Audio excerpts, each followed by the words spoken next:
Hi friends, ஒரு mini vlog பார்க்கலாமா? இந்த வீடியோ இப்போ சுட சுட எடுத்ததுங்க. சண்டே நைட் எங்கள் வீட்டில் ஒரு பாத்திரம் இருக்குது, அல்ல குறையாத அக்ஷய பாத்திரம். என்ன அப்படின்றத யோசிச்சுட்டே இருங்க, நான் லாஸ்ட்டில் சொல்கிறேன். இந்த ஸ்கூல் லீவ் விட்டாலும் பிரச்சனைங்க, லீவ் முடிஞ்சு ஸ்கூல் ஓப்பன் ஆனாலும் பிரச்சனை. ஆமாம், சண்டே சாட்டர்டே நல்லா தூங்கியாச்சு. இப்போ நாளைக்கு காலையில் எழுந்தணுமே சமைக்கணுமே அப்படின்னு நினச்சாலே ஒரு மாதிரி ஜுரம் வர மாதிரியே இருக்குல்ல. அதுக்காகவே பாதி சீக்கிரமாகவே வேலையை முடிச்சுட்டு கிச்சனெல்லாம் க்ளீன் பண்ணி வச்சிடணும் அப்படின்னு தோணுது. அப்போ தான் காலையில் எழுந்திருச்சு வேலை பண்ண முடியும். இன்னைக்கு நைட்டுக்கு தோசையும் தேங்காய் சட்னியும் தாங்க பண்ணியிருந்தேன். நான் எப்போதுமே தேங்காய் சட்னிக்கு பொட்டுக்கடலைக்கு பதிலாக 2 தக்காளியை வதக்கி சேர்த்துப்பேங்க. பெரிய தக்காளியாக இருந்தது அப்படின்னா ஒன்று போதும். சின்ன குட்டி குட்டியாக இருக்கிறதுனால நான் 2 தக்காளி எப்போதுமே சேர்த்துப்பேன், வதக்கி சேர்த்துப்பேன்.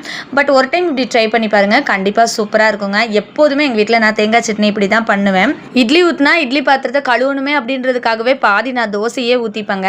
எங்கள் வீட்டில் அல்ல குறையாத அக்ஷய பாத்திரம் ஒன்று இருக்குது அப்படின்னு சொன்னேன் இல்லைங்களா, அது வேறு ஒன்றும் இல்லைங்க, சிங்க் தான்.